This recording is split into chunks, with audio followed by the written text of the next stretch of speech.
శంకరాచార్యుల వారు ఈ మహావాక్యాల్ని చక్కగా మననము చేసి వాటినే బ్రహ్మానుచింతనం అన్న పేరుతో 28 శ్లోకాలు రచించారు. వాటిని అద్వైత సంప్రదాయులెల్లరూ కూడా నిత్యము పఠనీయము గావించుతూ ఉన్నారు. ఆ శ్లోకాలను యథాతథంగా ఇందు ప్రచురించి వాటి తాత్పర్యాన్ని సులభ శైలి యందు మహాత్ముల ద్వారా గ్రహించిన మేరకు ఇందు రాయడమైనది అని చెప్తూ ఈ బ్రహ్మానుచింతనము అనేటువంటి ఈ మహావాక్యాల్ని స్వామివారు ఉన్నది ఉన్నట్లుగా అక్కడ ఆ శ్లోకాలు రాస్తూ దాని అర్థాన్ని కూడా మనకు తెలియచేస్తారమ్మా. దాన్ని చెప్పుకుందాం ఈవేళ. బ్రహ్మానుచింతనాన్ని ఈ శ్లోకాలన్నింటినీ చెప్పుకుంటూ దాని అర్థాన్ని క్లుప్తంగా ఇప్పుడు చెప్పుకుంటున్నాం మనం. హరి ఓం.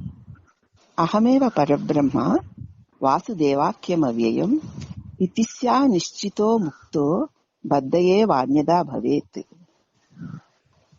చిదాకాశ స్వరూప వాసుదేవ పరమాత్మ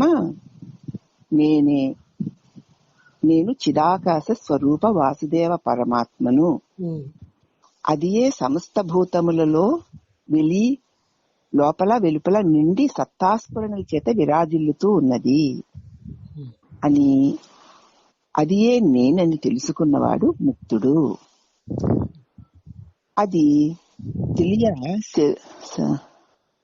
అది తెలియ సశరీర జీవాదుల నేనే అని భ్రమగలవాడు బద్ధుడు. అది తెలియని అక్షరం అన్నమాట అక్కడ. చిదాకాశ స్వరూప వాసుదేవ పరమాత్మ నేనేనని, అదే సమస్త భూతాల్లోనూ లోపల వెలుపల సత్తాస్ఫురణల చేత విరాజిల్లుతోందని, అది నేనేనని తెలుసుకున్నవాడు ముక్తుడు. అది తెలియని శరీర జీవాదులు నేనేనని భ్రమగలవాడు బద్ధుడు అని ఈ పై శ్లోకం యొక్క భావన. మళ్ళీ తర్వాత రెండో శ్లోకం అంటే ఏమిటనమాట, చిత్ అంటే తెలుసు కదా, ఆకాశం అంటే వ్యాపకం, వ్యాపించి ఉన్నటువంటి జ్ఞానమే, లేకపోతే ప్రకాశమే, లేకపోతే చైతన్యమే వాసుదేవ పరమాత్మ. వాసుదేవుడు అంటే వ్యాపించి ఉన్నవాడని, వ్యాపించి ఉన్నటువంటి చైతన్య స్వరూపుడే వాసుదేవుడు. అది నేనే. సమస్త భూతాల్లో లోపల వెలుపల సత్తా స్ఫురణల చేత విరాజిల్లుచున్నది. సత్తా అంటే ఉండుట, స్ఫురణ అంటే ప్రకాశించుట. అది నేను ఉన్నానని ఎరిగి ఉన్నాను. అది మనందరి యొక్క అనుభవం కదా. అనుభవమే కాదు, మన స్వరూపం కూడా అని తెలుసుకున్నవాడు ముక్తుడు. అది తెలియక ఈ శరీర జీవాదులే నేను అని భ్రమపడ్డవాడు బద్ధుడు. అహమేవ పరబ్రహ్మ నిశ్చితం జీవ చిత్త చించతాం ద్రూపద్వాద సంగత్వాద వాద్యత్యాత్ ప్రయత్నతః. ఓ చిత్తమా అని చెప్పి ఆ చిత్తానికి ఇప్పుడు ప్రబోధ చేస్తున్నారు. నేనే పరబ్రహ్మాన్ని. ఇది వరకు నమ్మిన శరీర జీవాదులు నేను కాను.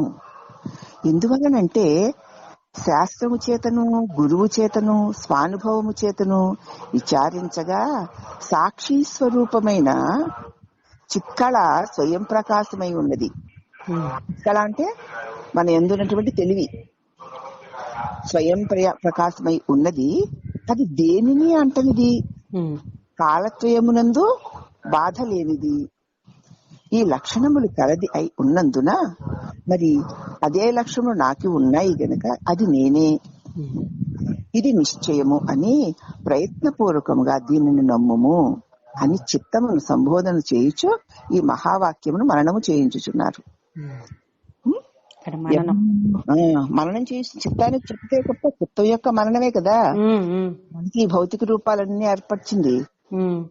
కాబట్టి అదే చిత్తానికి తన స్వరూపాన్ని మననానికి అందిస్తున్నాం అన్నమాట. ఎందుకంటే మన అనుభవం. అహమేవ పరబ్రహ్మ నచాహం బ్రాహ్మణ ప్రదిక్ ఇత్యేవం సముపాసీత బ్రాహ్మణో బ్రాహ్మణి స్థితి.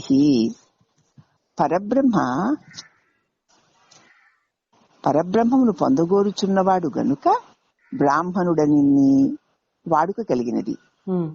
పరబ్రహ్మమును పొందాలనుకుంటున్నాడు కాబట్టి అలా పొందాలని అనుకున్నవాడు బ్రాహ్మడు అన్న వాడుక కలిగింది. ఈ పదము అంటే బ్రహ్మణ్య శబ్దం చేత సన్యాసులందు రూఢి అయి ఉన్నది. నేను పరబ్రహ్మ స్వరూపుడును, బ్రహ్మమున కంటే నేను వేరు కాదు. వివిధిష సన్యాసి అగువాడు అథవా ఉత్తమ అధికారి అగువాడు ముముక్షువు. తాను బ్రహ్మస్వరూపానని నిరంతరము బ్రహ్మమును చింతన చేయవలేను. ఎవడైతే అన్ని విషయాలను వదిలి సన్యాసాశ్రమం స్వీకరించాడో అతడును, అలాగే ఉత్తమ అధికారి అగు ముముక్షువును తాను బ్రహ్మ స్వరూపమునేనని నిరంతరము ఈ బ్రహ్మముని చింతన చేయవలేను. అంటే ఏంటంటే అహం బ్రహ్మాస్మి అంటే నేను బ్రహ్మమును. చిదాకాశము సర్వవ్యాపకమై ఉన్నది గనుక తన యందును దాని యొక్క కళ ఉన్నది గనక, అంటే అంశ మమైవాంశ జీవలోకే అని భగవంతుడు భగవద్గీతలో చెప్పాడు కదా. ఈ జీవుడు అన్నవాడు నా అంశయే. అంచేత అది తన యందును ఉన్నది గనుక అన్న మమైవాంశో జీవలోకే అన్న గీతాచార్యుని ఉపదేశం కూడా ఇదియే కదా. కనుక అంశ యందు అంతర్భూతమై ఉన్నది. అంశ గలవాడి యందు అంశ అంతర్భూతమై ఉంది కదా. అంశి ఒకడే కదా, సూర్యుడు సూర్యకిరణం అంశీను ఒకడే. అంశి ఎవరు? పరమాత్ముడు, బ్రహ్మము. నేను అనే జీవుడు. ఆ పరబ్రహ్మ లక్షణములే నేను అను జీవుని యందు కూడా ఉన్నాయి. ఎందుకంటే నిప్పు రవ్వలో నిప్పు లక్షణాలు ఉన్నట్లు. కాబట్టి అంశయందు అంతర్భావమై ఉంది గనక అదియే నేను బ్రహ్మైవాహమస్మి అని నిరంతరము అనుసంధానం చేయవలసి ఉన్నది. ఇలాగ ముముక్షువైన వాడు, ఉత్తమ అధికారి అయిన వాడు, పరబ్రహ్మమును పొందగోరువాడు నిరంతరమును చిదాకాశ స్వరూపమైన పరమాత్మ సర్వవ్యాపకమై ఉన్నది. అట్టి పరమాత్మ నాయందు కూడా ఉన్నది గనక, అట్టి పరమాత్మ లక్షణాలు నాకు ఉన్నాయి గనక నేను ఆ పరమాత్మనే అనేటువంటి భావాన్ని నిరంతరము మననము చేయవలసి ఉన్నది. సర్వోపాధి వినిర్ముక్తం చైతన్యంచ నిరంతరం తద్బ్రహ్మాహమితి జ్ఞాత్వా కథం వర్ణాశ్రమీ భవేత్. తనయందు సాక్షి స్వరూపంతో ఉన్నటువంటి జీవుడు అను చిత్కళకి ఏ ఉపాధిను లేదు. ఆ తెలివి స్వరూపానికి ఏ ఉపాధి లేదు. అది బ్రహ్మ అనే సంజ్ఞ కలిగి ఉన్నది. అదే నేనని తెలిసిన వారు బ్రహ్మవేత్త, బ్రహ్మస్వరూపులు అయినందున అట్టి వారికి వర్గభేదము, ఆశ్రమ భేదము ఎలా కలుగుతాయి? స్వరూపమే నేనని తెలుసుకున్నటువంటి వారికి వర్గభేదం గాని ఆశ్రమ భేదాలు గాని కలుగనే కలుగవు. బ్రహ్మచారి, గృహస్థుడు, వానప్రస్థుడు, సన్యాసి, పరమహంస, అవధూత ఇవి అన్నీ మాయ చేత కల్పితాలే. ఆ జ్ఞానం కలిగితే చాలు. దానికే ఒక్కొక్క స్థితిలో ఒక్కొక్క పేరు పెట్టారే తప్ప దానికి వేరే వేరే పేర్లన్నీ కూడా కల్పితాలే అయి ఉన్నాయి. అసలు నామమే లేని, రూపమే లేని అది బ్రహ్మ అనేటువంటి సంజ్ఞ చేత మనకి తెలియబడుతూ ఉంది. దానికి అనేక పేర్లు పెట్టబడ్డాయి. ఎందుకంటే గృహస్థుగా ఉన్నవాడు ఎందునో ఆ చిదంశే ఉంది కదా. అవును, సన్యాసి ఎందు అదే ఉంది, వానప్రస్థుడి ఎందు అదే ఉంది, పరమహంస ఎందు, అవధూత ఎందు కూడా అదే ఉంది కదా.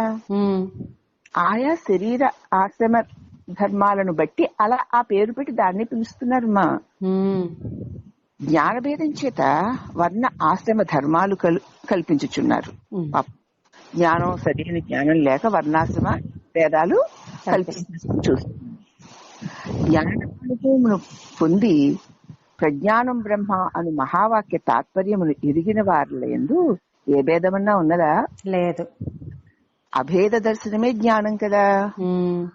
ఆయా ఉపాధులను బట్టి అలా ఆయా పేర్లు మారేయే గాని అన్ని ఉపాధులు ఎందును ఆ చిదాకాశ పరబ్రహ్మమే, చిన్మయ స్వరూపమే కదా ఉంది. అవును. ఇక అహం బ్రహ్మాస్మి యో వేద స సర్వం భవతి ద్వితం నాహూత్యా ఈసతే దేవాస్తేషామాత్మా భవేద్దిశః. వేదాంత శాస్త్రమునందు బ్రహ్మత్వ సిద్ధికి, వేదాంత శాస్త్రమునందు బ్రహ్మత్వ సిద్ధికి సర్వాత్మనము అంటే తన యందును సకల ప్రపంచమునందు కలదని, సకల భూతముల యందును తానే ఉన్నానని తెలుసుకొనుట పరమావధిగా ఉన్నది. వేదాంత శాస్త్రాల్లో బ్రహ్మత్వ సిద్ధి పొందాలి అంటే, అనగా తన యందు ఏ చిన్మయ స్వరూపముందో అదే సకల భూతముల యందును అదే ఉన్నదని, అదే తానని తెలుసుకోవడం పరమావధి. ఇందుకు చిదాకాశము బ్రహ్మాకారము అది తానే అన్న జ్ఞానము కలిగినప్పుడు, పరబ్రహ్మమైన చిదాకాశము తానేనన్న జ్ఞానం కలిగినప్పుడు సర్వాత్మత్వము సిద్ధిస్తున్నది కనుక అంతే కదా. మరి నేను చిదాకాశత్వం తెలిస్తే అంతే అదే ఉంది కదా. బ్రహ్మాస్మి, నేను బ్రహ్మమును అను ఎవరు తెలుసుకుంటున్నారో వారు సర్వాత్మత్వమును పొందినవారు. చిదాకాశ జ్ఞానము కలవారు సర్వోత్కృష్టులుగా దేవతల చేత ఆరాధింపబడుతున్న వారిగా శాస్త్రములు చెప్పుచున్నందున, కామనులు గలవారు బ్రహ్మణ్యులకు వారిని ఉపాసించి సర్వ దేవతా అనుగ్రహ ప్రాప్తి కామలన్నిటినీ పొందవచ్చు. ఎవరైతే నేను బ్రహ్మమును అను అనుభవమును పొందుచున్నారో, పరమాత్మత్వ భావాన్ని పొందుచున్నారో, చిదాకాశ స్వరూపము గలవారై ఉత్కృష్టులుగా ఉన్నారో వారు దేవతల చేతనే ఆరాధింపబడుచున్నారు. అందుచేత ఎవరికైతే చిదాకాశ స్వరూపము అన్నదాన్ని పొందిన వారిని మనం ఆరాధిస్తే అందరూ దేవతలను ఆరాధిస్తున్నారు. అందుచేత సర్వ కామన కోరికలు గలవారు బ్రహ్మణ్యులను ఉపాసించి సర్వదేవత అనుగ్రహ ప్రాప్తి రూపమైన కామలన్నింటినీ పొందవచ్చును. ఆయన వల్లే తీరుతాయి, స్వరూప అనుభవము ఆయన వల్లనే కలుగుతుంది. ఒక్క చిదాకాశ స్వరూపమే నేను బ్రహ్మమును అని ఎరిగిన వారిని ఉపాసిస్తే సర్వదేవతలను ఉపాసించినటువంటి ప్రయోజనం అర్థమమ్మా. అహం బ్రహ్మాస్మి, నేను బ్రహ్మమును అని ఎవరు తెలుసుకుంటున్నారో వారు సర్వాత్మత్వమును పొందినవారు. చిదాకాశ జ్ఞానం కలవారు సర్వోత్కృష్టులుగా దేవతల చేత ఆరాధింపబడుచున్న వారుగా శాస్త్రాలు చెబుతున్నాయి. అందుచేత కోరికలు గలవారు బ్రహ్మణ్యులైన వారిని ఉపాసిస్తే సర్వదేవత అనుగ్రహ ప్రాప్తి రూపమైన కామలన్నీ పడేయవచ్చును. ఈ విషయంలో సందేహం లేదు. ఆయా దేవత ఆయా ఉపాసకునకు ఆయా కోరికలు తీరుస్తుంది. ఇక బ్రహ్మణ్యుడు సర్వదేవతా స్వరూపుడై ఉన్నాడు గనక సమస్త దేవతలు ప్రసాదించు కామనలనే కాకుండా బ్రహ్మానుభవ సంపదను చేకూర్చు బ్రహ్మజ్ఞానమును కూడా ప్రసాదించగలడు అని తెలుసుకొనవలేను. అమ్మా విషయం తెలిసింది కదూ. అన్యోసావహమన్యోస్మి త్యుపాస్తే యోన్య దేవతాం దశవేద పరో బ్రహ్మ సదేవానాం యథాపసు. సకల జగత్తును బ్రహ్మాండములను చిదాకాశమునందు ఉన్నందువల్ల, సకల జగత్తు సమస్త బ్రహ్మాండాలు కూడా ఆ చిదాకాశమునందునే ఉన్నందువల్ల ప్రాణులందు ఉన్న జీవభాగము చిద అంశ అయి ఉన్నది గనక అదిను ఇదిను ఏకమే కదా. ఇది తెలియక తాను వేరు దేవతలు వేరు అను భేద జ్ఞానము చేత దేవతలను ఉపాసిస్తూ దేవతల చేత పశువులుగా తెలియబడుతున్నారు. విపరీత జ్ఞానము నుంచి విడివడి ముముక్షువు సద్గురు ఉపదేశము ద్వారా జ్ఞాన ప్రాప్తిని పొంది తన నిజస్వరూపము బ్రహ్మమేనని తెలుసుకుని ఆయా దేవతలకు కూడా తాను ఆత్మగా ఉంటున్నాడు.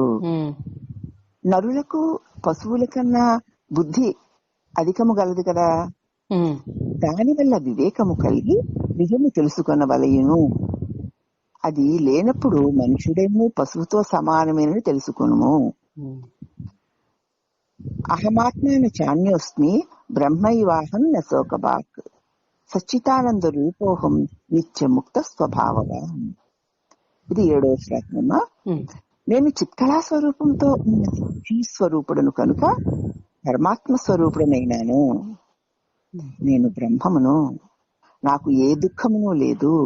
నేను సచ్చిదానంద స్వరూపుడను, సత్ సర్వదా ఉన్నవాడను, చిత్ ప్రకాశత్వము కలిగిన వాడను, ఆనందము బ్రహ్మానందము గలవాడనై ఉన్నాను,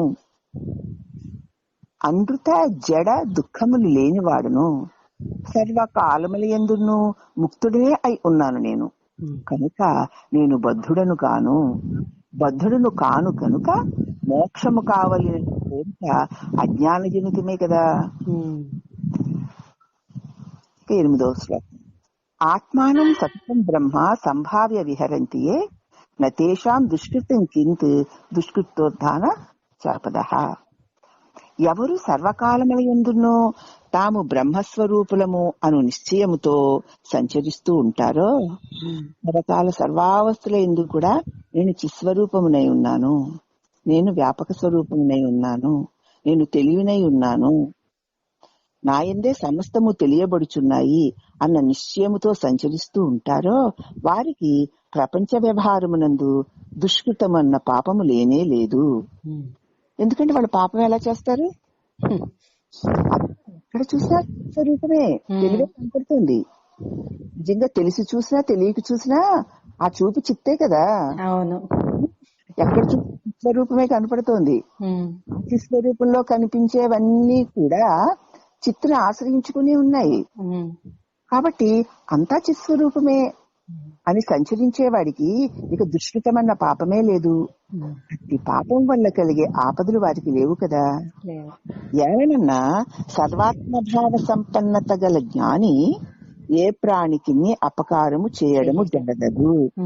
ప్రాణికి కూడా ధ్యాసే ఉంటుంది. దుష్టంతా కూడా తన చిన్మయ స్వరూపంతో ఆ చిదాకాశ స్వరూపంతో ఉంటుందే గాని విడివిడిగా వేరువేరు ప్రాణులను వేరువేరు రూపాలను చూసి వాటి పట్ల రాగద్వేషాది భావాలు పెట్టుకునేటువంటి ధ్యాసే అక్కడ లేదు. అంచేత అతడు ఏ ప్రాణికి అపకారం చేయడు. ఒకచో అటు జరిగినను అది లీలా మాత్ర వ్యవహారముగా ముముక్షు పురుషుని యందు అవతార పురుషుని యందు కనపడినను ఆ కర్మఫలం వారిని అంటదని శాస్త్రం తెలియచేయుచున్నది. ఒకరు అనుకోకుండా అయాచితంగా అలాంటి జరిగినా ఆ ముక్త పురుషులకి ఆ కర్మ ఫలము అంటదని శాస్త్రం తెలియచేయుచున్నది. అట్టి ముక్త పురుషుని వ్యవహారము కల్పితమైనట్టుది కాబట్టి అమాయక వ్యవహారం అంతయును మిథ్యామాత్రము గనక దాని చేత సుఖ దుఃఖాది క్లేశములు అతనికి అంటవు అని మనం అర్థం చేసుకోవాలి. ఆత్మానం సతతం బ్రహ్మ సంభావ్య విహరే సుఖం క్షణం బ్రహ్మాహమస్మితి యః కుర్యాత్ ఆత్మచింతనం తన్మహాపాతకం హంతి తమస్సూర్యోదయో యదా అజ్ఞానాత్ బ్రాహ్మణోజ్జాత ఆకాశం బుద్బుదోపమం. యోగి సర్వదా తాను బ్రహ్మస్వరూపుడనని నిశ్చయ బుద్ధితో ఉండి సంచరించాలి. ఇటువంటి నేను చిన్మయ స్వరూపాన్ని, చిస్వరూపాన్ని, తెలివి స్వరూపాన్ని అన్ని తెలుసుకున్నవాడు నిరంతరము కూడా తాను బ్రహ్మమును అన్నటువంటి నిశ్చయ బుద్ధితోనే సంచరించాలి. ఒక్క క్షణమాత్రమైన తాను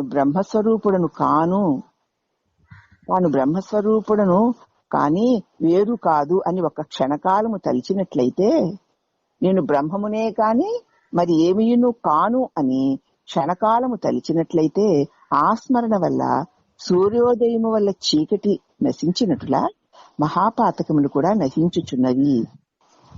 ఈ సృష్టి క్రమము బ్రహ్మము వల్ల ఆకాశము, దాని వల్ల వాయువు, క్రమముగా ప్రపంచము ఉత్పన్నమైంది.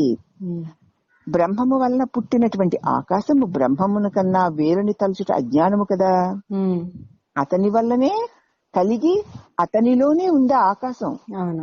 అది ఆ బ్రహ్మము కంటే వేరు అని తలుచుట అజ్ఞానము. ఈ భ్రమ జలమునందు పుట్టిన బుగ్గలు జలము కన్నా వేరుగా ఉన్నట్లు భావించినట్లే ఉన్నది. విత్తిక వల్ల పుట్టినటువంటి ఘటములన్నీను మృణ్మయములైనట్లు బ్రహ్మం వల్ల కలిగిన ప్రపంచమంతయును బ్రహ్మస్వరూపముగా తెలుసుకొనవలసి ఉన్నది. ఆకాశాద్వాయురుత్పన్నో వాయుస్తేజో తతః పయః అద్యస్య పృథివీ జాత తతో వ్రీహి యవాదికం. ఆకాశము వల్ల వాయువు, బ్రహ్మము నుండే కదా ఆకాశం ఉత్పన్నమైంది. అది బ్రహ్మమును విడిచి లేదు, బ్రహ్మమే ఆకాశముగా కనిపిస్తుంది. ఆ బ్రహ్మము నుండే వాయువు, ఆ ఆకాశమునందే వాయువు, వాయువు వల్ల అగ్ని, దాని యందు జలము, దాని నుంచి భూమి, దాని నుంచి ధాన్యాలు ఇలా క్రమక్రమముగా ఉత్పన్నమయ్యాయి. దాని నుంచి ఉత్పన్నమై దాని యందే ఉండి దాని స్వరూపమే అయి ఉన్నాయి. ఇవన్నీ బ్రహ్మం యొక్క స్వరూపమే అయి ఉన్నాయి. పృథివ్యప్ను పయోవహిని వహినిర్వాయో నభస్యసో నభప్యవ్యా కృతో తస్య శుద్ధే శుద్ధో హ్యహం హరిహి. ఆదినున్న వస్తువే కారణం. ఆదినున్న వస్తువేది? బ్రహ్మము, సచ్చిదానంద స్వరూప బ్రహ్మము. దానివల్ల పుట్టిన కార్యములు, కారణము లేని కార్యములు ఉండవు కదా. దాని నుంచే కదా ఈ కార్యాలన్నీ పుట్టాయి. అవి కారణము లేని కార్యములు ఉండవు. ఆదినున్న బ్రహ్మము అనాది, అనంతము. దానికి కారణము లేదు. ఆ బ్రహ్మములకు కారణం లేదు. అది సర్వకారణములు అయి ఉన్నది. ఎట్లనగా బ్రహ్మము వల్ల ఆకాశము, దాని వల్ల వాయువు, దాని యందు అగ్ని, అగ్ని నుంచి జలము, జలము నుంచి పృథివీ, పృథివీ నుంచి ఓషధులు, ధాన్యాదులు. ఇది సృష్టి క్రమము. సంహార కాలమందు కూడా యథాక్రమముగా ప్రతి కార్యము తన కారణందు లీనమై తీరుతుంది. పృథివీ నుంచి క్రమముగా ఆకాశమందు తక్కిన 4 భూతములను, ఆకాశము అవ్యాకృతమైన మూల ప్రకృతి యందును, అది ఆ మూల ప్రకృతి బ్రహ్మమునందును లీనమవుతుంది. అది చిదాకాశ రూపముతో సర్వవ్యాపకమై బ్రహ్మాండ పిండాండముల లోపల వెలుపల వ్యాపించి ఉన్నది. అదే సకల జనులు నేను వాడు అనే అహంకారము ఆ పరమాత్ముడే అయి ఉన్నది. అదే పరమశివుడు. అదే అనేక అనేక పర్యాయ పదములుగా ఉన్నది. ఇదే ఆ బ్రహ్మని అనేక అనేక పర్యాయ పదాలుగా తోస్తోంది. అందుచేత అహం విష్ణు రహం విష్ణు రహం విష్ణు అహం విష్ణు హరి కర్తృత్వ భోక్తాదిక సర్వం తద్ అవిద్యోత్తమే. నేను విష్ణువుని, నేను హరిని. కర్తృత్వము, భోక్తృత్వము మొదలగు దురభిమానములు, ద్వైత జ్ఞానము మాయాకార్యమే అయి ఉన్నది. నేను విష్ణువు సర్వవ్యాపక చైతన్యాన్ని నా నుంచి అలా అలా ఏవో కలిగి ఏవో జరుగుతున్నాయి తప్ప అక్కడ ఏ ప్రత్యేకమైన చేసే కర్త, ప్రత్యేకమైన వ్యక్తి లేడు. అది దురభిప్రాయం. అలా ఉంది అనుకోవడం ద్వైత జ్ఞానము. అదే మాయాకార్యం. అచ్యుతోహం అనంతోహం గోవిందోహం అహం హరిహి ఆనందోహం అశేషోహం అజోహం అమృతోస్మ్యహం. నేను అచ్యుతుడను అంటే నాశనము లేనివాడను. నేను అనంతుడను, ఆది అంతములు లేనివాడను. నేను గోవిందుడను, నేనే హరిని, నేనే బ్రహ్మానంద స్వరూపుడను. సకల ప్రపంచమును నేనే. నేను జననము లేనివాడను, నాకు మరణమే లేదు అని మరణము చేయవలను. నిత్యోహం నిర్వికల్పోహం నిరాకారోహం అవ్యయ సచ్చిదానంద రూపోహం పంచకోశాతిగోస్మ్యహం.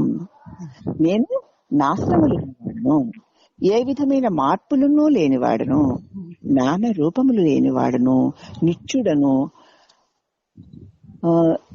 అసత్యము జడము దుఃఖము లేనివాడను, పంచకోశములకు పైవాడను, వాటిని విచారించి త్యజించిన వాడను అని అర్థం అన్నమాట. అయ్యదే తుర్యావస్థ అనుభవం కొనగలేను. ఇక అభోక్తాహం అసంగ పరమేశ్వర సదామత్ సన్నిధానేన చేష్టతే సర్వమింద్రియం. ఇప్పుడేమిటి? నేను కర్తని కాను. చక్కగా నేను అన్నది చిదాకాశ స్వరూపమని, తెలివి స్వరూపమని తెలుసుకుని, నేను అన్నది నేను కర్తని కాను, భోక్తని కాను, దేనితోనూ సంబంధము లేదు, పరమేశ్వరుడనై ఉన్నాను. శ్రోత్రాది సకల ఇంద్రియములు నా సన్నిధానమున వాటి వాటి పనులను చేయు సామర్థ్యమును కలిగినవై ఉన్నవి. ఇంద్రియములు, ప్రపంచము లోహ సకలముల వలె జడములే, అంటే ఎనుపక్కల్లాగా జడములే. అయస్కాంత శిల అంటే సూదంటి రాయి సన్నిధి కలిగినప్పుడు సూదికి చలనము కలిగినట్లు చిదాకాశ సంబంధమైన చిత్కళ సాక్షి జ్ఞానము స్వరూపముగా ఉన్నందున దాని వల్ల సామర్థ్యము కలిగినవై ఉన్నట్లు ఉన్నవే గాని అవి ఏవి ఎన్నో నేను కాను, నేను చిస్వరూపుడనై ఉన్నాను అని తెలుసుకున్నటే బ్రహ్మజ్ఞానము. ఆది మధ్యాంత ముక్తోహం నబద్ధోహం కదాచన స్వభావ నిర్మల శుద్ధ సయేవాహం న సంశయ. ఇక్కడ పైదాన్ని ఒకసారి వివరణ చెప్తానమ్మా. నేను కర్తని కాదు, నేను భోక్తను కూడా కాదు, నేను దేనితోనూ సంబంధపడి ఉండలేదు, నేను పరమేశ్వరుడను. చెవి మొదలకు సకల ఇంద్రియములు కూడా చైతన్య స్వరూపమైన నా సన్నిధానము కలిగినందున అవి వాటి వాటి పనులు చేసుకోగలే సామర్థ్యం కలిగి ఉన్నవే గాని వాటికవే అట్టి సామర్థ్యం లేని వై ఉన్నవి. ఇంద్రియాలు ఈ ప్రపంచమంతా కూడా లోహ సకలముల వంటి జడాలేను. అయస్కాంత సన్నిధానంలో సూర్యుడికి చైతన్య శక్తి కలిగినట్లు చైతన్య స్వరూపమైన నా చిక్కల స్వరూపమైన నా సన్నిధానమున ఉన్నందున వాటికి కదిలి వ్యవహారం చేయగలిగే సామర్థ్యము కలిగినది. కాబట్టి అవి ఏవి నేను కాను, వాటికి చైతన్యమునిచ్చు చైతన్య స్వరూపుడును నేను అని తెలుసుకొనవలెను. తెలుసుకుంటే బ్రహ్మజ్ఞానము. ఈ ప్రపంచము యొక్కయు ఈ స్థూల శరీరము యొక్కయు ఆది మధ్యాంత అవసానములనే కాలత్రయముగాను ఆ 3 కాలములందు నేను ముక్తుడినే అయి ఉన్నాను. నేను ఎప్పుడూ బద్ధుడినై లేను. శరీర జీవాదులు నేను అనే అజ్ఞానము చేత బద్ధుడినని ముక్తి కావాలని కోరిక భ్రమ వల్ల కలుగుతోంది. నేను బద్ధుడినై ఉండలేదు, కానీ ఇవన్నీ నేనని చేత ముక్తుడిని కావాలనేటువంటి కోరిక భ్రమ వల్ల కలుగుతోంది. తన నిజస్వరూపం సాక్షిగా ఉన్న చిత్కలే అని తెలుసుకొనడమే ముక్తి. మోక్షమును అదియే. స్వతసిద్ధమైనటువంటి నిర్మలత్వము పరిశుద్ధము గల బ్రహ్మమునే నేను. ఇందుకు లేశమైనను సంశయము లేదు. అంధకారమునందు అజ్ఞానము వల్ల త్రాడును చూసి మనము సర్పమని భ్రమ కలుగుతుంది కదా. అంధకారమునందు అజ్ఞానము వల్ల తాడును చూసి సర్పమని భ్రమ కలుగుతుంది. క్రమముగా అది నిశ్చితమై దృఢమై భయకంపాదులు కలిగేవి. క్రమమైన విచారణ వల్ల తాటి యొక్క నిజము తెలియగానే సర్పమనేటువంటి భ్రమ పోయింది. 3 కాలముల యందు పాము రాను లేదు పోను లేదు. అది ఆ రీతిగానే ప్రపంచము సత్యమని శరీర జీవాదులు అందు నేను అనే భ్రమ వలన సకల దుఃఖములు కలిగేయి.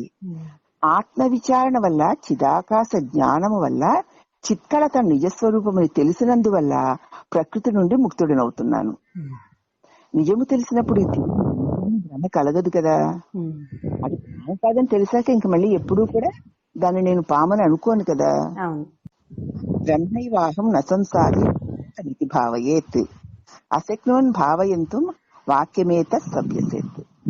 కాబట్టి మనుష్యుడు తల్లి గర్భమునందున్న 3వ మాసమందు జడమగు ఈ శరీరమందు బ్రహ్మరంధ్రము ద్వారా చిదాకాశం యొక్క ఒక కళ ప్రవేశిస్తుంది. శరీరంతో పాటు క్రమముగా వృద్ధి పొందుతుంది. దాని సాన్నిధ్యము వల్ల ఈ దేహేంద్రియాది జడ వస్తువులకు సామర్థ్యము చలనము కలిగింది అని కనుక అది నిజరూపమని తెలుసుకొనవలెను. నేను బ్రహ్మమును, సంసారిని కాను, నేను సర్వదా ముక్తుడను అని భావించవలెను. అందుకు సామర్థ్యం ఒకవేళ లేకపోతే శబ్దార్థమును తెలియకపోయినను కూడా అహం బ్రహ్మాస్మి అను వాక్యమును సర్వదా స్మరిస్తూ ఉండవలెను. శ్రీ ఆచార్యుల వారు ముక్తి ఆపేక్ష గల సకల జనులను ఉద్దేశించి దీనిని రచించినారు. విరక్తులై విచారపరులైనటువంటి గృహస్థులు కూడా మోక్ష ఆపేక్షతో సన్యసించిన యతులను కూడా ఉద్దేశించి చెప్పినది ఈ వాక్యములు. ఇవి అన్న అన్ని విధముల అధికారులకును ఈ మహావాక్యములు ఉపయోగపడును. తెలిసినా తెలియకపోయినా సరే ముక్తి కావాలి, శాస్త్రం తెలిసినా తెలియకపోయినా సరే ముక్తి కావాలనే కోరిక కలిగిన వారందరూ కూడా నేను బ్రహ్మమును అని వాక్యార్థం తెలియకపోయినా సరే నిరంతరము అనుకుంటూ ఉండడం వల్ల అతని అంతఃకరణలో అజ్ఞానం తొలగి తన స్వరూప జ్ఞానం తనకి కలుగుతుంది గనక ఆ ఉద్దేశంతో ఆచార్యుల వారు ఈ నిరంతరము ఈ వాక్యమును మననము చేయమని చెప్పి ఉన్నారు కదా. అంటే అనుకుంటే అయిపోతుందా అని అనుకునే వారు ఉన్నారు కదా. అసలు నువ్వు అనుకుంటూ ఉంటే అప్పుడు అయిపోతుందో లేదో చూడొచ్చు. ఆ మాట అనుకోకుండా అనుకుంటే అయిపోతుందా అంటే చిన్నపిల్లాడు పుట్టిన తర్వాత నువ్వు రామువి అనగా అనగా వాడు వినగా వినగా వాడు రాము అయ్యాడు కదా. ఇది కూడా అంతే. నేను బ్రహ్మమును అనుకోగా అనుకోగా అనుకోగా అనుకోగా అవుతావు భ్రమర కీటవత్తు అని కూడా ఉదాహరణ చెబుతున్నారు. కాబట్టి ఆచార్యుల వారి యొక్క వాక్యాన్ని మనం నమ్మి అజ్ఞానంతో ఉన్నా సరే, నీకు అర్థమైనా అర్థం అవ్వకపోయినా సరే, నిరంతరము నేను బ్రహ్మమును, నేను తెలివిని, నేను చైతన్యమును అని నిరంతరము అనుకున్నా కూడా అంతక్కడ శుద్ధిపడి అక్కడ ఉన్నది నీ స్వరూపమే కాబట్టి నీకు అవలీలుగా నీ స్వరూప అనుభవం కలుగుతుంది అని చెప్తున్నారమ్మా. ఇక యదాభ్యాసేన తద్భావో భ్రవే భ్రమర కీటవత్ అత్రాపహాయ సందేహ మభ్యసేత్ కృత నిశ్చయ. కాబట్టి ముక్తిని గనక కోరుతూ ఉంటే భావించడానికి శక్తి లేకపోయినా సరే, దాని అర్థాన్ని భావించడానికి శక్తి లేకపోయినా సరే, సర్వదా స్మరించినందున భ్రమరకీటక న్యాయముగా ఆ బ్రహ్మస్వరూపులుగా కాగలరు. ఇందు సంశయము లేదు అని నిశ్చయ బుద్ధితో సర్వదా నేను బ్రహ్మమునని అభ్యసించవలయును, సదా స్మరిస్తూ ఉండవలయును. ధ్యాన యోగేన మాసైక బ్రహ్మహత్య వ్యపోహతి సంవత్సరం సదాభ్యాసాత్ సిద్ధ్యష్టకమవాప్నుయాత్. 6 మాసములు సర్వదా నేను బ్రహ్మమును అని బ్రహ్మధ్యానము చేసిన ఎడల బ్రహ్మహత్యా దోషము నుంచి నివృత్తి కలుగుతుంది. 1 సంవత్సరము ఈ ధ్యానయోగమును అభ్యసించడం వల్ల అణిమాది అష్టసిద్ధులు లభిస్తాయి. యావజ్జీవం సదాభ్యాసాత్ జీవన్ముక్తో భవేద్యతి నాహం దేహో నచ ప్రాణో నేంద్రియాణి తథైవచ. మోక్ష ఇచ్చ కలిగి ప్రయత్నించు వాడు యతి. అట్టి యతి యావజ్జీవము బ్రహ్మ అభ్యాసమునందు చేయుచున్నప్పుడు జీవన్ముక్తుడని చెప్పబడుచున్నాడు. శరీర జీవ ఇంద్రియాదులు నేను కాదు అని సదా తలంచుచూ ఈ దేహేంద్రియ మనోబుద్ధులు నేను కాదు, నేను తెలివి స్వరూపాన్ని. నా సన్నిధి వల్లనే అవన్నీ చైతన్యవంతమై ఆయా పనులు చేస్తున్నాయే తప్ప నేననేటువంటి తెలివి కిరణము లేకపోతే వీటికి సత్తా లేదు. కాబట్టి నేను తెలివి స్వరూపాన్ని, నేను స్వరూపాన్ని, నేను బ్రహ్మమును అని నిన్ను సదా సదా ఎరిగి భావిస్తూ ఉండవలయును. ఎరిగి భావిస్తూ ఉండడానికి దాని యొక్క బోధంతా మనం చూస్తున్నాం కాబట్టి మనకి తేలి. మనోహం నా బుద్ధి చిత్తం అహం కృతి నాహం పృథ్వీ న సలిలం నచ వహ్ని తదానిల నాకాశో నశబ్దస్య న స్పర్శ తదా రసః నాహం గంధో న రూపంచ నమాయాహం న సంస్కృతి. నాలో అగుపడకుండానున్న మనోబుద్ధి చిత్త అహంకారాలు నేను కాదు. ఇంద్రియాలు కనపడుతున్నాయి గాని నా లోపల ఉన్నటువంటి అంతఃకరణ మనోబుద్ధి చిత్తహంకారాలు కనపడకుండా నాలో ఉన్నాయి. అవి నాకు తెలుసు. కళ్ళులాగా కాళ్ళులాగా ఇతరులకు చూపించలేనేమో గాని తెలివి స్వరూపమైన నేను దాన్ని తెలుసుకోగలను. కాబట్టి అది నేను కాదు. ఆకాశాది పృథివీ పర్యంతము గల పంచభూతములను నేను కాను. శబ్దస్పర్శ రూప రసగంధములను అనే తన్మాత్రలను నేను కాదు. ఇవి ఏవియున్నో నా నిజస్వరూపములు కావు. మాయ చేత సంసారము కలిగినది. నేను మాయను కూడా కాదు, సంసారము లేదు.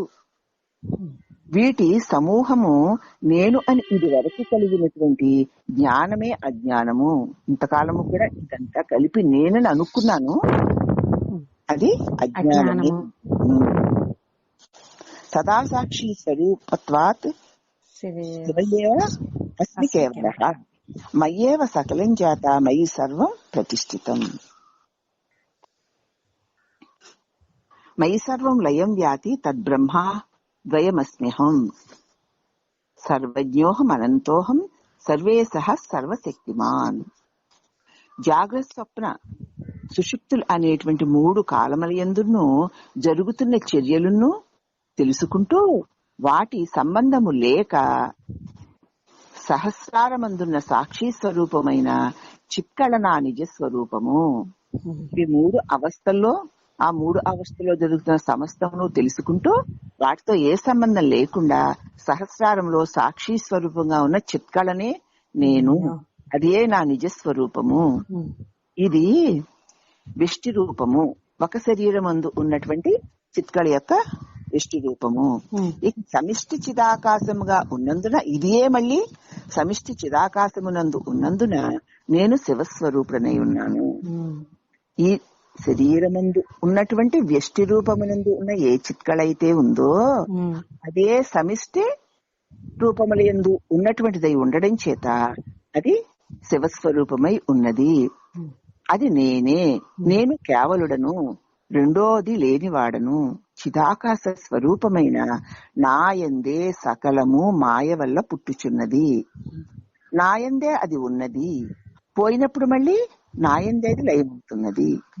అందువలన నేను బ్రహ్మస్వరూపుడనై ఉన్నాను. నేను సర్వజ్ఞుడను, అంతము లేనివాడను, సర్వేశ్వరుడను. నాయందు సకల శక్తులు ఉన్నాయి అని తెలుసుకొనవలెను. నాయందే అన్ని ఉన్నాయి, ఎక్కడో ఉన్నాయి, ఎవరి వల్ల ఉన్నాయి అనుకుంటూ నాలో ఉన్నటువంటి నా నిజస్వరూపపు ఎరుక లేకపోవడం చేత, నేను కాని దాని తాదాత్మ్య బలం చేత మనం ఈ దుఃఖాలు పడుతున్నామే గాని ఈ స్వరూపము నీకు గురువు తెలియచెప్పగా తెలిసినప్పుడు ఇక నువ్వు ఈ బంధములన్నిటినీ ఇన్ని అతీతుడని తెలుసుకుంటావు. ఆనందం సర్వబోధోహమితి బ్రహ్మానుచింతనం అయం ప్రపంచో మిథ్యైవ సత్యం బ్రహ్మాహమద్వయం. నేను ఆనంద స్వరూపుడను, సకల బోధలను నేనే. ఈ రీతిగా ధ్యానిస్తూ ఉండడమే సర్వదా బ్రహ్మానుచింతనమని చెప్పబడుచున్నది. ఈ అంతడే ప్రపంచం కేవలము మాయా మాత్రమే, అసత్యమే.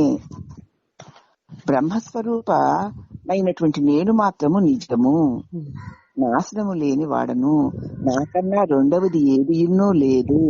ఏదైనా నాచేత తీయబడియే నా తెలివి అందే క్షణకాలముండి మళ్ళీ అది లీనమైపోయేదే తప్ప శాశ్వతంగా ఉండే వస్తువు ఏది ఎన్నో లేదు.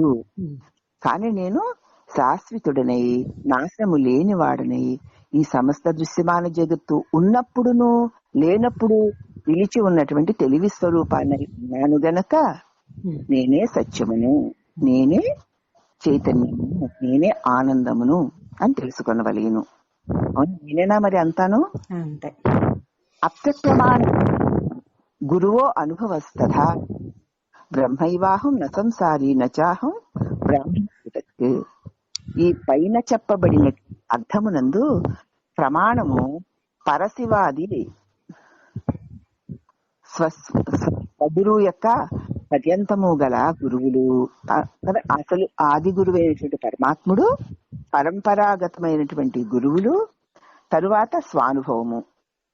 ఆ పరమేశ్వరుడు అదే చెబుతున్నాడు, ఆ పరంపరాగతమైన మన గురువులు అదే చెప్తున్నారు, శాస్త్రము అదే చెప్తోంది. నా అనుభవం కూడా పరిశీలించి చూస్తే అదే అయి ఉన్నది. కనుక నేను బ్రహ్మమును, నేను సంసారును కాను, నేను మనుష్యుడను కాను. సమిష్టి వ్యష్టి భేదము ఉన్నను నేను బ్రహ్మము కంటే అన్యముగా లేను. సమిష్టి వ్యష్టి ఒక్క శరీరము అనేక శరీరములన్న భేదము కనపడుతూ ఉన్నను నేను ఎప్పుడూ కూడా చిదాకాశ స్వరూపమునే అని నిశ్చయ జ్ఞానము కలిగి ఉండవలెను. నాహం దేహో నమే దేహ కేవలోహం సనాతనః ఏకమేవా ద్వితీయం బ్రహ్మ నేహ నానాస్తి కించన. నేను దేహమును కాను, నాకు దేహము లేదు, నేను శాశ్వతమగు పరబ్రహ్మమును, నేను ఇందుకు శృతి ప్రమాణమున్నది. రెండవ వస్తువు లేనిది బ్రహ్మమే. సర్వకాలముల యందును ఒకటి మాత్రమే ఉన్నది. అనేకములుగా కనబడుతున్నటువంటి నామరూపములు మాయాకల్పితములేను. బ్రహ్మము కన్నా వేరైనది కించిత్తు కూడా లేదు. ఈ రీతిగా జగద్గురువులకు శ్రీమద్ శంకర భగవత్పాదాచార్యుల వారు బ్రహ్మాను చింతన చేసిరి. పరంపరగా సర్వ సంఘ పరిత్యాగము చేసి ఈష్ణత్రయమును ప్రపంచమును విడిచి సన్యసించి బ్రహ్మమును పొందగోరుచున్న యతులు, నిజమును తెలియని యతులను అనేకులు గలరు గనుక వారిని ఉద్దేశించి ఇది రచింపబడినది. ఏదో సన్యాసం తీసుకున్న వాళ్ళు, అలాగే ఏదో శాస్త్రాలను చదువుకున్న వాళ్ళు ఉన్నారు గనక, అయినా వారికి సత్యము స్పష్టంగా తెలియడం లేదు కాబట్టి, అలాగే సంసారులును బద్ధులు అనుకునే వాళ్ళు ఉన్నారు గనక వారి కోసము కూడా అనేకులు గలరు గనక వారందరి కోసం ఉద్దేశించి దీనిని శంకరాచార్య వారు రచించి మనకి ప్రసాదించారు. ఇట్టి బ్రహ్మానుచింతనము ద్వారా బ్రహ్మమే నేను అను దృఢ అనుభవమును పొందగోరువారు ఈ మహావాక్యమని మంజూషయందలి వివిధ ప్రకరణాలను పఠన పాఠనాల చేత సంసిద్ధిని పొందగలరు. ఒకవేళ ఇటువంటి బ్రహ్మానుచింతనాన్ని నిరంతరము చేస్తూ దృఢ అనుభవాన్ని పొందాలి అనుకునేవారు ఈ మహావాక్య మణిమంజూషయందు ఉన్నటువంటి వివిధ ప్రకరణాల యొక్క సకల విషయాలను పఠన పాఠనాల చేత దాని సిద్ధిని పొందగలరు. ఇట్టి దృఢ అనుభవము బ్రహ్మజ్ఞానమును అంతేవాసియగు శిష్యుని ఆశీర్వదిస్తూ గురుజన మహావాక్య తాత్పర్య బ్రహ్మ విత్ ఆశీర్వచనమును అను పేర శ్రీమద్ పరమహంస పరివ్రాజకాచార్య విద్యారణ్య స్వామి వారి చేత రచింపబడి ఉన్నది. బ్రహ్మవిద్ ఆశీర్వచనము సర్వము ముముక్షులోకములకు ఉపయుక్తమని తలంచి ఈ గ్రంథమును దాన్ని చేర్చడం అయినది. ఇంతవరకు బ్రహ్మతత్వానుచింతన అని చెప్పారమ్మా శంకర్ల వారు. బ్రహ్మతత్వాన్ని అంటే మోక్షము కావాలి అనేటువంటి ముక్తికాంక్ష కలిగినటువంటి ముముక్షువుకి తీవ్ర విరక్తి కలిగి ఈ జన్మ మృత్యువుల యొక్క ఈ దుఃఖాలను గ్రహించి వీటి నుంచి విడుదల కావాలి అనుకున్న వారు తప్పనిసరిగా ఈ బ్రహ్మానుచింతనము చేసి గురువాక్యం నందు శ్రద్ధను ఉంచి ఈ బ్రహ్మానుచింతన నిరంతరం చేస్తూ ఉంటే వాళ్ళు ముక్తులవుతారు. అటువంటి ముక్తిని కోరువారు బ్రహ్మవిదుడి యొక్క వచనమును బడిసిన వెడల ఇది అవలీలుగా ఆయన శక్తి వల్ల మనకి అతి తేలికగా దీని అనుభవం కలుగుతుంది అని భావించి మళ్ళీ శంకరాచార్యుల వారు రచించినటువంటి బ్రహ్మవిద్ ఆశీర్వచనమును కూడా ఇక్కడ తెలియచేస్తున్నారు స్వామి. హృదయ కమల మధ్య నిర్విశేష విదేహం హరిహర విధి వేద్యం యోగిభిధ్యానగమ్యం జనన మరణ భీతి భ్రంశి స్వరూపం సకల భువన బీజం బ్రహ్మ చైతన్యమీడే. బ్రహ్మవిద్ ఆశీర్వచనంలో మొదటి శ్లోకం అమ్మ ఇది. సకల జనుల హృదయ కమల మధ్యమున ఉన్నదిన్ని, తనకన్నా అధికము లేనిదిన్ని, ఏ కోరికలు ఏ సంకల్పములు లేనిదిన్ని, బ్రహ్మ విష్ణు రుద్రుల చేత తెలియబడేదిన్ని, తురీయ ఆశ్రమమున పొందిన యోగులకు ధ్యాన యోగము చేత తెలియబడేదిన్ని, జనన మరణముల వల్ల కలిగే భీతిని పోగొట్టేది, సచ్చిదానంద స్వరూపమైనది, అసత్య జడ దుఃఖ భావన లేనిది, చతుర్దశ భువనములకు బీజమై ఉన్నది అగు బ్రహ్మ చైతన్యమును బ్రహ్మస్వరూపమును చిక్కడను మేము స్తోత్రము చేయుచున్నాము అంటూ ఆ స్తోత్రం చేస్తూ ఆ స్తోత్రాన్ని హిరణ్య గర్భాది స్థావరాంతేషు యస్ చైతన్యమస్తి తదేవాహమస్మీతి దృఢజ్ఞానం నిరంతరం భూయాత్. సృష్టికర్తయగు బ్రహ్మ మొదలగు స్థావర జంగమందుగల సకల చరాచరమునందు కూడా వ్యాపించి ఉన్నది చిదాకాశము. ఇది సమిష్టి స్వరూపమై ఉన్నది. విష్టి అందు చైతన్యము సాక్షి జ్ఞానము. వీటి స్వరూపముగా ఏ బ్రహ్మ కళ అయితే ఏకాకారముగా ఉన్నదో అదే నా నిజస్వరూపమని సర్వకాల సర్వావస్థల యందును దృఢమైన జ్ఞానము కలుగుగాక, సంశయ విపర్యాలు నాకు లేకుండా ఉండుగాక అని నేను బ్రహ్మముని ధ్యానము చేయుచున్నాను అంటూ పరబ్రహ్మము తన్ని సదా సదా రక్షించాలని, ఆ పరబ్రహ్మ స్వరూపాన్ని పొందగోరు నాకు ఏ అడ్డంకులు ఉండకుండా ఉండాలని ఈ బ్రహ్మమును పొందగోడు జిజ్ఞాసు ప్రార్థిస్తున్నాడమ్మా. ఈ ప్రార్థనని నీకు సిద్ధించుగాక అని గురుదేవులు ఆశీర్వదిస్తున్నారు. దీన్ని బ్రహ్మవిద ఆశీర్వచనము అంటారట. ఇది చాలా శ్లోకాలతోటి ఉంది. అయితే దీని ఒక చిన్న ముక్కలో నీకు నా అనుభవంలో నుంచి ఒకటి చెప్తాను. స్వామివారు నిర్యాణం అయిన తర్వాత ఒక సంవత్సరానికి కాబోలు స్వామివారి విగ్రహాన్ని తెనాలిలో ఆవిష్కరిస్తున్నారు. ఆ విగ్రహ ఆవిష్కరణకి ఆహ్వానించగా వెళ్ళాము. అక్కడికి చాలా మంది స్వాములందరూ కూడా, ఆశ్రమ పీఠాధిపతులందరూ కూడా ఆహ్వానింపబడి చాలా గొప్పగా ఆ ఉత్సవం జరిగిందమ్మా. అప్పుడు అనేక మంది స్వాములు వచ్చారు వ్యాసాశ్రమంలో నుంచి. ఇక మన భారతదేశంలో ఉన్నటువంటి అన్ని ఆశ్రమాలకు చెందినటువంటి అధిపతులు, పీఠాధిపతులు వచ్చారు. అప్పుడు ఆ విగ్రహావిష్కరణ పూర్తయిన తర్వాత ఆయా స్వాములందరూ కూడా 15 నిమిషాలు స్వామివారి గురించి, బ్రహ్మజ్ఞానాన్ని గురించి మాట్లాడారు. మాట్లాడిన తర్వాత ఆఖరికి రాత్రి 10 అయిపోతుంది ఉపన్యాసాలన్నీ పూర్తయ్యేసరికి. అలాగే స్వామివారితో, సర్వేశ్వరానంద స్వామివారితో బాగా సన్నిహితులైనటువంటి భూమానంద సరస్వతి అనే ఒక స్వామివారు కూడా నాకు కొంచెం పరిచయం, పెద్దగా పరిచయం లేదు కానీ స్వామి పరిచయం చేశారు. స్వామివారు అప్పటికే చాలా వృద్ధులైపోయి ఉన్నారు. ఆయన్ని ఎలాగో ఆయన వచ్చి తీరుతాను అన్నారని ప్రయాస మీద ఆయన తీసుకొచ్చారు.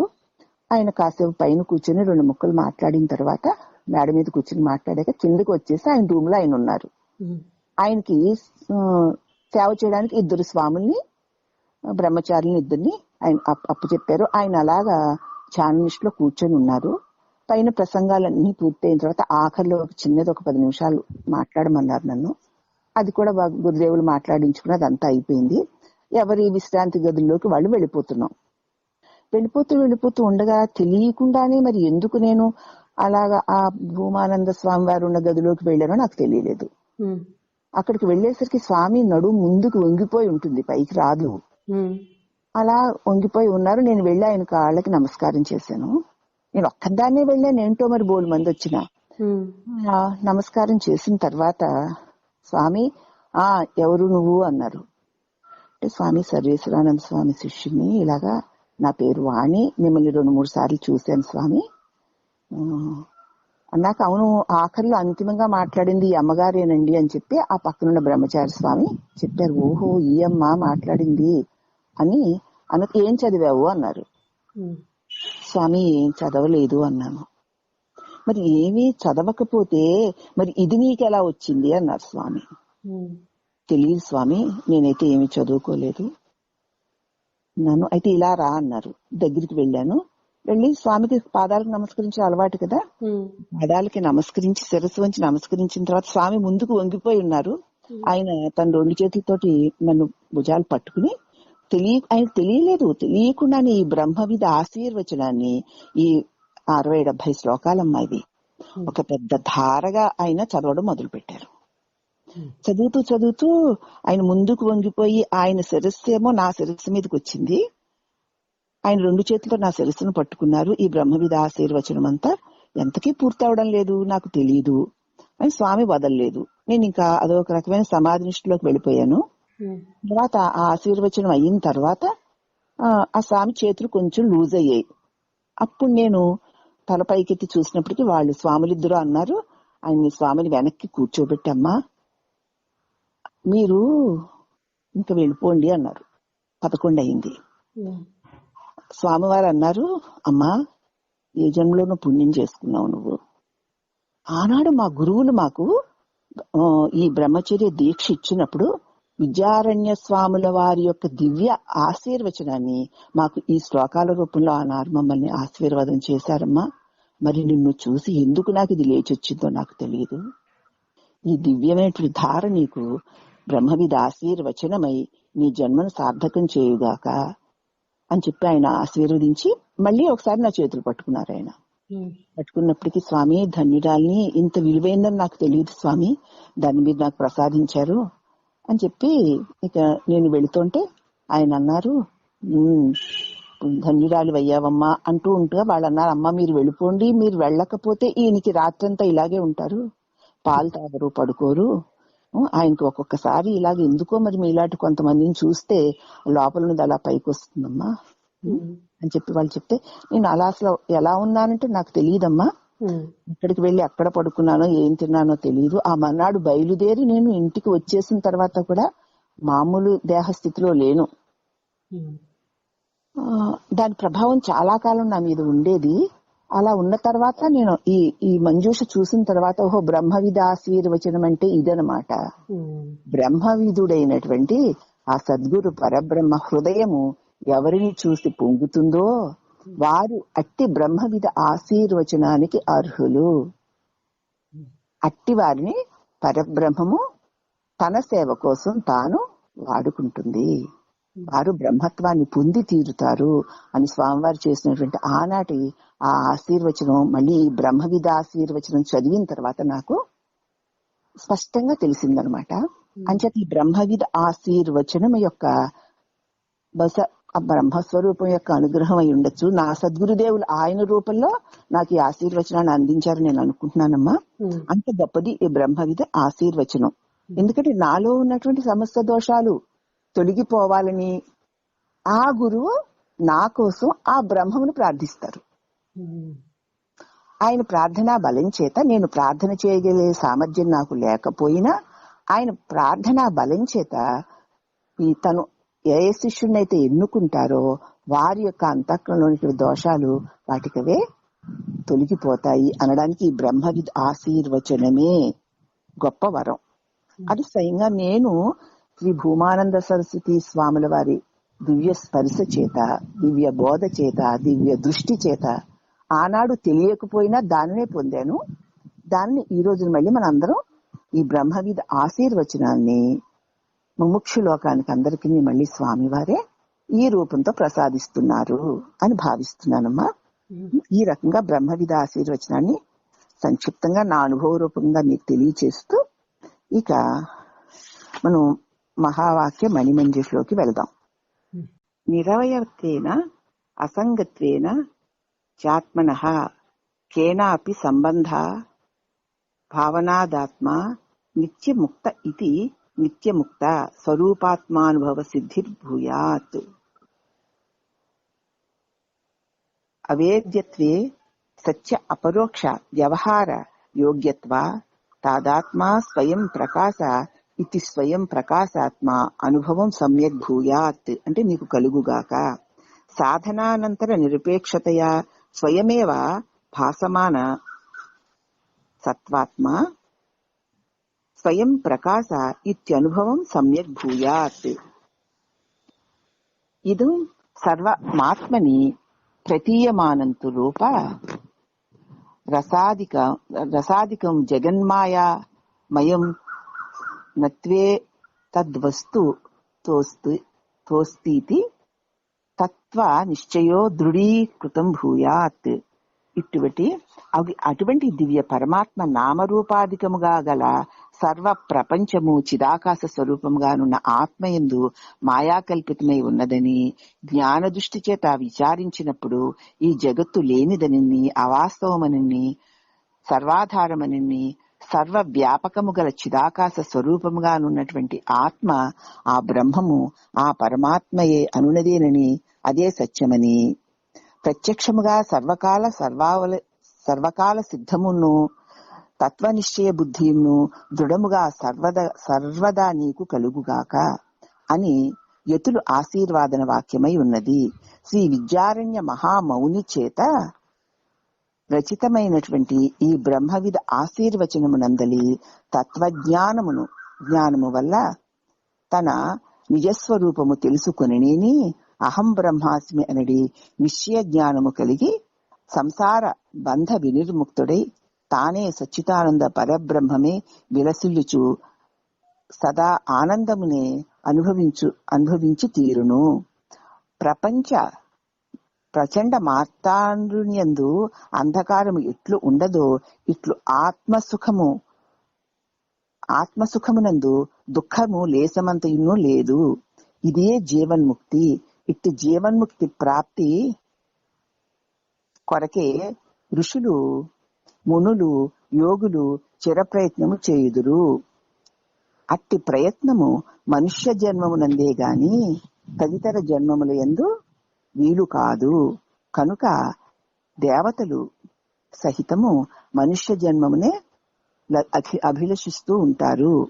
కాబట్టి ఈ మనుష్య జన్మ కలిగి సద్గురు యొక్క సన్నిధి దొరికి అట్టి సద్గురు స్వరూపుడు యొక్క దివ్య బ్రహ్మవిద్ ఆశీర్వచనమును పొందిన వారు బ్రహ్మత్వమును పొంది తీరుతారు అని పూర్వ ఋషులు సహృదయులై లోక ఉపకారము కోసము తమ తమ అనుభవమును బట్టి అనేక ఉపనిషత్తులను రచించారు.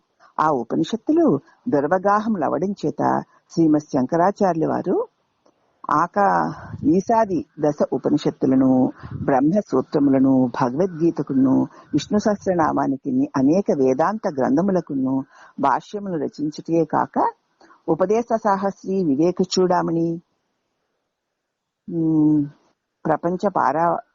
ప్రపంచ పారము, మహావాక్య దర్పణము, ప్రబోధ సుధాకరము మున్నగు అనేక ప్రచురణ గ్రంథాలను రచించి తద్వారా వేదాంత విజ్ఞాన అమృతమును మనందరికీ వర్షింపచేశారు. ఆచార్యుల వారు రచించినటువంటి గ్రంథములో వివేక చూడామణి వేదాంత విద్యా విదుషీమణికి చూడామణియే అయి ఉన్నది. కాబట్టి అజ్ఞాన తమోభాస్కరమైన సర్వ వేదాంత విషయములను, మహావాక్య తాత్పర్యాలను సారముగా బోధించుచున్నది.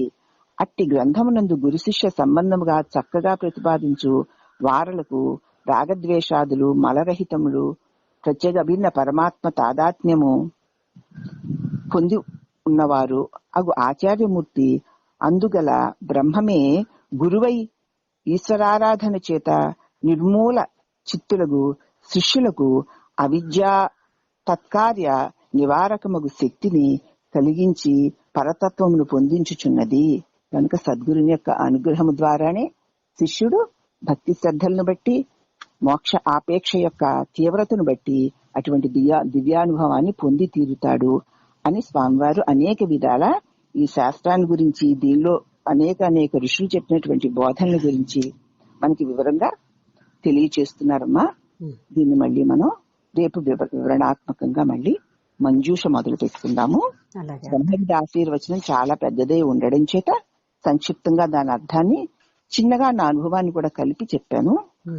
దాన్ని మీరందరూ అర్థం చేసుకుంటారని భావిస్తున్నానమ్మా. హరి ఓం.